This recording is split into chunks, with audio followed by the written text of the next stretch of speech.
I will not boast in anything, no gifts, no power, no wisdom, but I will boast in Jesus Christ, his death and resurrection. Why should I gain from his reward? I cannot give an answer. But this I know with all my heart, his wounds have paid my ransom. Okay. And action. All right, so my name's Caleb. This is Mandolyn. We are the Crotts family. So we moved to Nigeria in August of 2018 to start Grace Gardens Academy. And we were working with that school for about 2 years and got the opportunity to work with children who had been sexually exploited and been through different kinds of trauma, including also persecution for their faith. And really that experience just helped us learn about a Christian education and the way that it can be used to help kids who have been through trauma.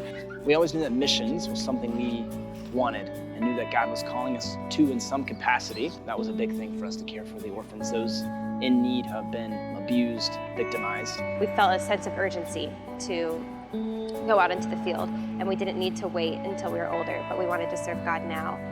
We decided that if this is something we want to do, then we should visit.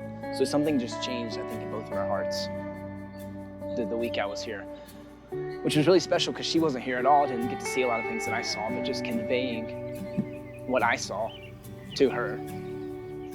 I feel like God brought our hearts together in that, and that was really, really special, and just built our confidence more in what we should do and where we should go. A typical Nigerian school will focus on rote memorization. There's a lot of corporal punishment, so kids will be beat for speaking out of turn.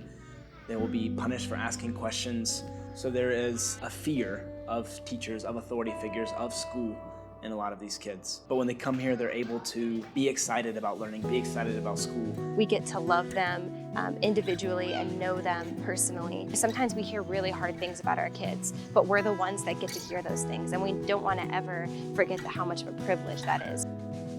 So the past 2 years have been a huge learning experience, and with that we feel called to transition into a different role. So we're partnering with a new organization called BACK2BACK, which is still in Jos, Nigeria, and focuses on serving orphans and vulnerable children. And we're really excited to partner with this new ministry. After being in the classroom for a couple years, I'm looking forward to being able to invest more fully in Nigerian educators and also tutor and invest more in the students outside of my just daily, day-to-day class.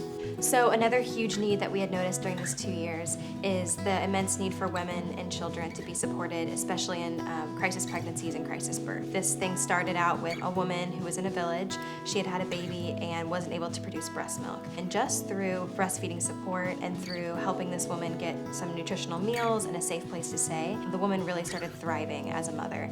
And she went back to her village and actually brought some more women who were in similar circumstances. It's been a huge privilege to watch it grow over the last few months, not only to get them the breastfeeding support, but we also have skills training, we have discipleship, we have Bibles in their language that we can distribute, different things that not only help these mothers get out of the crisis situation, but also to start thriving as mothers and start walking in a place of hope and a place of safety and a place of love where it used to just be a hopeless situation. So we always were interested in fostering a child. We were actually going through the process back in Texas, but once Nigeria came up and we started moving here, we kind of put everything on hold, but we're totally open to the idea of taking a child when we got here. A woman came to Grace Gardens in October of 2018, unwilling and incapable of caring for the child that she was going to give birth to in January. We immediately felt convicted to sign up. We told the woman that we will take your child. All of a sudden, it was December 30th, that night we got a call that the water broke, she was in labor, which was 2 weeks sooner than we expected. So that was crazy. We were worried. Medical care here is not good. Sure enough, God provided, took care. We got Stella made from the hospital January 2nd. I was a nanny for a long time. For the first month with Stella, I was like, this is a really long nanny job. Like, when is the mom coming home? Like, I love her and I love being with her, but she was mine. And so it's taken a little bit longer. With Caleb, first day, she's my baby, I'm in love with her. We're like, I don't even want to put her down. It's taken a little bit longer for me to fully feel like a mom, but not too long because she feels like ours now. Immediately, I fell in love with this little girl who wasn't ours biologically, but in the moment we saw her, like, this is my daughter. It's just a weird connection and love that I felt from the beginning. Jesus has taught me so much about the love of God for us and how dependent we are on Him and how He cares for us and provides for us in ways that we can't understand and can't see and don't know what's going on most of the time, but He does. Shortly after we moved here, there was an attack on a Christian village. So we went to the hospital and visited the victims of the attack, where we met a widowed mother and her 4 children, the Lawrence family. The father was killed as a result of the attack, and the children and mother all had very extensive and brutal machete wounds. They were hospitalized for months. We had the privilege to pick them up and take them to their aunt's house, and where we continued to go and visit them weekly, make sure they have what they need, take them to physical therapy so they can get the rehabilitation that their wounds require. Coming to know and love the Lawrence family over the last year has definitely meant having our faith challenged. We no longer have this far-off viewpoint of what it means to be a persecuted Christian. We have a face for that. What faith really means to them is changing what faith means to us.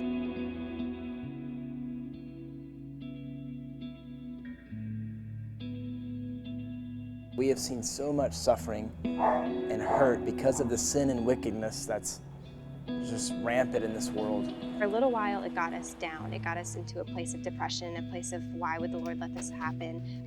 This 2-year-old has absolutely no defenses, and here she is injured because her parents are Christians. We feel so powerless and insignificant in the face of such evil and tragedy.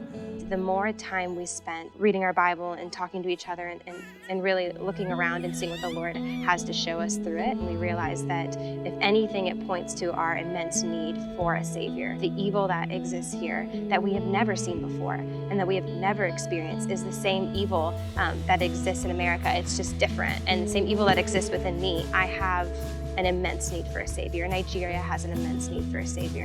And so we get to return in a new role, but in a place that we love. And stepping into that is just really exciting because of the people that we know there now and the life that we've started to build there that we're anxiously returning to. We get a front row seat to what the Lord is doing here. We get a front row seat to the way the gospel changes lives, and I don't want to give that up for anything.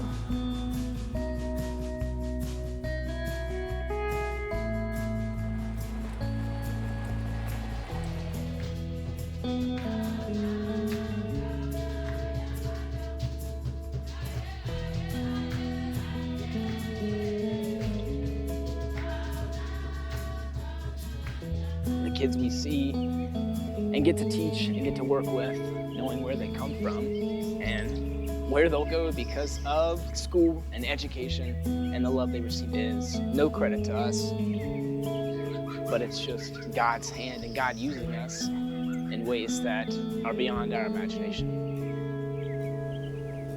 We serve now with our whole lives. If what we say we believe is true, then the Lord has already given everything for us. So what are we holding back from Him?